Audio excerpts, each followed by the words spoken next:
Welcome to the show. My name is Jeremy Poole, and I'm the host of The Moment on Real Estate Social, where we explore and celebrate the necessary transformational process one must go through to achieve a high level of success. Today, we have the great pleasure of hanging out with Blake Robbins. Blake is the principal of Hillstone Capital in Bellevue, Washington. Blake, thank you so much for joining us today, man. Thank you. This is fun. Absolutely, absolutely. So, as you know, the show's called The Moment. What would you characterize as being your moment or series of moments that allowed you to propel from, let's say, where you were to where you are today? Oh, where to begin? We want to hear it all. Oh, man. Well, I don't know if you've ever been a young man who knew everything, but yeah. I think we all, yeah. Yeah, so I was, and I had a case of the know-it-alls pretty bad. Okay. So I grew up on a farm in Oregon, and my dad was very autocratic, very disciplined. If I didn't get up on time, it was a cup of water poured on me, right? Okay. So it was a really interesting way of being brought up, but it was good. I learned a lot from it. So there's no issues there. Sure. But growing up in that environment on the farm, I began to think I knew everything, right? Yeah. And I got kicked out at 18, and that was kind of a surprise. Yeah. So my whole family comes from a legacy of entrepreneurs. Okay. Nobody really works for anybody. Right. So they've always got a couple companies going on. So I was intimidated to get a job because I didn't know how to get a job. Right. So getting a job was more intimidating than starting a company for me. Yeah, right. So I started a company, and it was in home theater. And I found that the money was in Street of Dream homes. So I would create these theater systems for these beautiful, massive homes, and found there's some money there. Wow. And then that turned into a construction company, a plumbing company, and then a mortgage bank, a development company, and on and on and on. Lots of different companies. Interesting. Yeah. And so you were saying prior to the cameras coming on that you actually became a multimillionaire at a very young age. Can you kind of tell us a little bit about that whole process and how that felt to achieve being a millionaire at a very young age? I think it's too young. Yeah. I was about 25 when wow. the partnership that I was involved in amassed that kind of wealth. Jeez. And we had a lot of different things going on. We had our hands in a lot of different companies. And, I got kicked out at 18 because I was prideful and I needed a kick in the pants. Right. And then I, was approached with the real world and kind of learned a lesson or two and then did very well and didn't apply all those character lessons. But life has a way of kicking your butt, right? Yeah, course correction. Yeah, exactly. Yeah. Course correction is a great way to put it. So, long story short, you asked about the moment in which kind of the catalyst of change. Absolutely. I would say when I was 18, got kicked out. That was a wake-up call. And then I went through a divorce. And it was not fun. Yeah. I was trying to sell out of a company at the time. And those two things combined created just a disastrous situation. Wow. And circumstantially brought me to the point of not having anything for a short time, for about 6 weeks. Geez. So how did that feel? So you were this mega success. You're young, you're ambitious, everything's going your way. You probably felt at the time that you've met the woman of your dreams. Everyone sort of is looking at you as the guy who has it all together. And then you lose it all. So when you're at that point, was there ever a time when you thought, my best days are behind me? Or did you somehow instinctively know that there was more to come? More to come. More to come. More to come. The lowest low of that time frame was being homeless. Wow. So for about 6 weeks I was homeless. And I don't mean, sleeping in my car. I mean sleeping on the street. Really? Yeah. Behind a commercial building in Federal Way. Wow. And I was too proud, there's that pride again, sure, to ask for help, to, I didn't beg for food or anything like that. I started a new company. So how do you go from not having even enough money to provide shelter for yourself to actually getting some money, I would imagine? Being creative. Just being creative. Being creative. And just, one of our biggest things that my wife and I talk about, my wife now, is my dream girl, I should preface, is that we just get it done. We don't know what that means, but we get it done. I love that. I love that. That's what my partners and I also, live by is let's just do what we love to do. Let's do it the best that we can do it. And we're not really sure what's going to happen from that, but it's going to be magical. The cool thing about that is there's a quote that says, all the steps come along the way. Yes. And they do. Yes. And the other analogy that I like is you can be a ship in the harbor and turn that rudder all you want. It's going to go back and forth. Yeah. But unless that ship's moving forward, it can't be steered. Right. So once you move forward, then you can course correct, like you said. Put action behind it, execute, move forward. I love it. Yeah. I love it. Okay. At what point in your life were you the most satisfied and content? Now. Yeah. Okay. And I think I know why, but why is that? Oh, I'd like to hear what you have to say. Well, you just got married to a... Oh, well, yeah. You marry your dream girl and life's pretty good. Right, life's pretty good. But it's because of getting on the other side of those experiences. Right. And it's not the money, it's the character reset that I needed, right? And I'm not trying to say that I was some crazy, prideful, pious jerk. Sure. Well, maybe I was, actually. But, I can look back in hindsight and realize that was not good character. Right. Yeah, so those aren't characteristics I want. That I want for my life. I never really wanted that. That was just the wrong attitude in this circumstance. And we're our hardest critic, so I may be kind of overthinking that. But, sure. I'm glad to have learned the things that I've learned. And the funny thing about all the different companies I've owned, from plumbing companies to construction, development, to mortgage banks, real estate brokerage, insurance brokerage, franchises, all kinds of stuff. Without any of those, I would not be poised to run a real estate hedge fund. Yes. Period. That's incredible. Yeah. So I did have a few more questions, but let's jump into that. Can you tell us a little bit about your company, where it's been, where it's going? And I'm really interested to learn more about this product that you're rolling out next month, it sounds like. Oh boy. Let's get That's into a little early. I don't know if we can talk about that No? yet. Okay.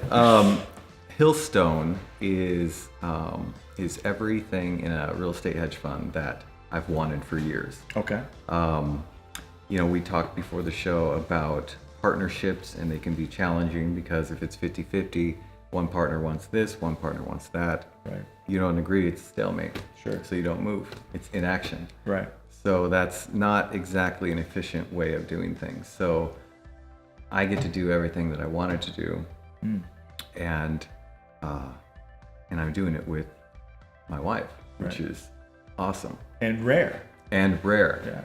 And not easy. Not easy. But actually, it's been forcing us to continue to stay rooted and committed to growth. Yeah. Somebody asked me one time, they said, "What are you committed to in one word?"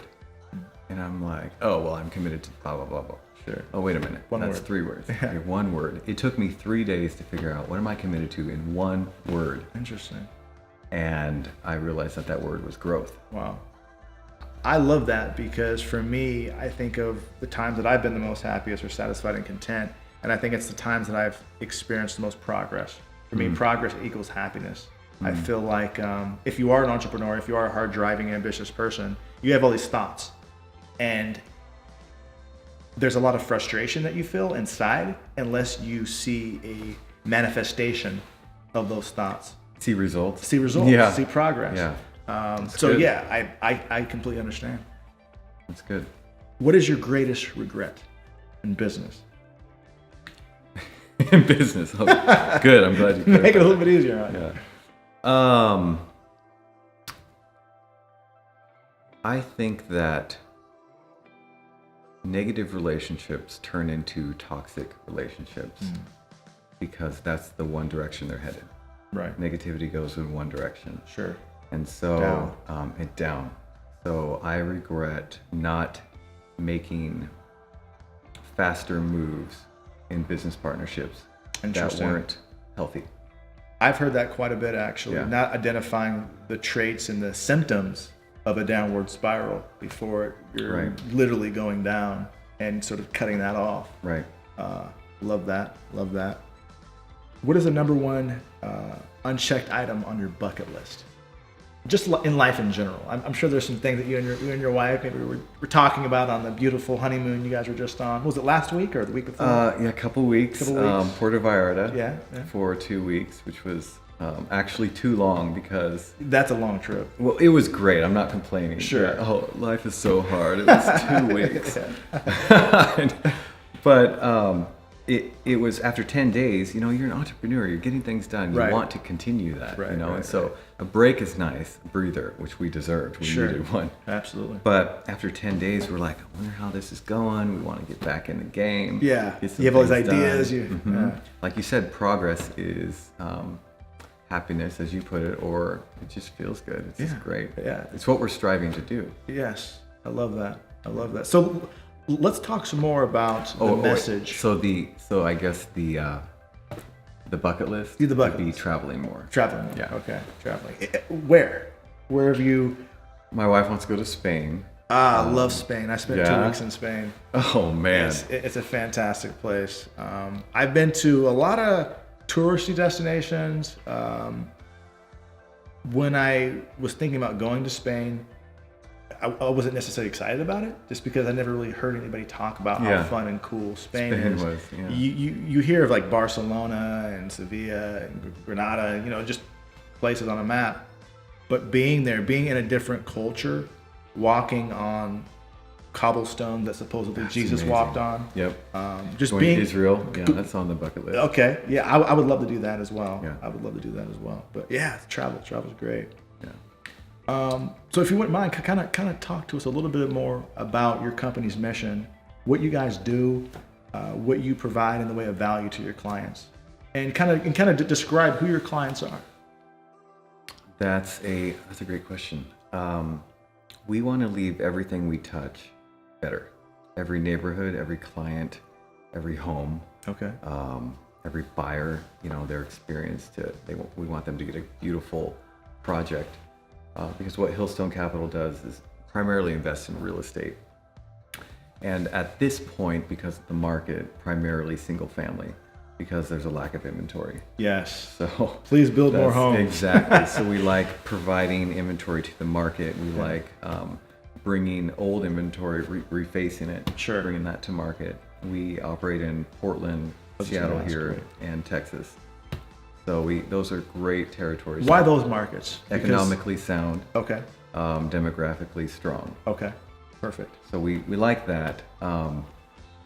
Our client is someone who appreciates real estate investing, and whatever they've allocated from their portfolio towards real estate investing, we want to tackle that, and only that. Gotcha. We're not wealth managers. We're not an RIA. Right. We just focus on the real estate investment allocation, and that's it. Perfect. So Blake, it sounds like you have a lot of business experience. You've owned a wide variety of different companies over the last many years. How are you doing business now in 2017 that's different or better or more evolved than, let's say, how you were doing business 5-10 years ago? Very good question, because the only thing constant is change, right? Right. So things are always changing. Remember business before Twitter? Yeah. Remember before even Facebook, which Sure. is not even that old? Yeah. You're in the mortgage business. You understand that it wasn't that long ago where we couldn't scan documents. We could fax documents, but Sure. we couldn't scan documents. True. Now we have DocuSign. Are you kidding me? So things are always changing. One thing that I've noticed is that your company has to have a mission. What are we trying to accomplish for the masses? It has to have a vision. You have to have a direction that you're going. It has to be clearly articulated. This is what we're going to become. Right. And that's been true in business for a lot of years. But what we've noticed lately is that businesses need a model to follow, because there are more large companies than there have ever been in history. Yeah. Massive companies. Yes. And so you have the Apple way, you have the Google way. With real estate, you have, if you're a SaaS model, a software as a service model, you have the Zillow option, Sure. or the Redfin option. They're both right, Right. but one's, one has more money because of their strategy, and it's just, you got to have a model to follow. We're going to operate kind of this way. We're going to operate kind of that way. It helps articulate things. You can borrow concepts. Some people think that copying pays better than innovating. It does, and there's two ways to look at that. Sure. So I think the business mission, the vision, the model, and what we've noticed lately is that a really important, why are they all M words, is message. Yeah. What is the message? Bingo. And that we've noticed with our company is it unfolds organically. We don't start out with the message of Hillstone was going to be this. Right. We started out with the mission and the vision, but the message has evolved. Interesting. And what we've noticed for Hillstone, at least right now, the current message is bringing clarity to investors, because there's a lot of different companies sprouting up that are operating as a real estate fund. Well, they may or may not have the experience and the background that we do, or some other qualified fund managers have. Sure. I remember when I did just over 100 deals, and that's a lot of experience. Yeah. But now that I've done over 1,000, I'm equipped much better than I was before. Absolutely. Yeah. Wow. So I think that message is really important. That's what we've noticed. So things agree. have changed a little bit in that regard. So where could people go to learn more about you and your company? Hillstone.capital. There. No .com, no whatever. .coms are becoming more popular because all the .com real estate Are is taken. Yes. Yeah. Yes. So Hillstone.capital. Phenomenal. Yeah. Phenomenal. Well, that brings us to the end of the show. Thank you so much for your time. My pleasure. And please tune in next week for the next episode.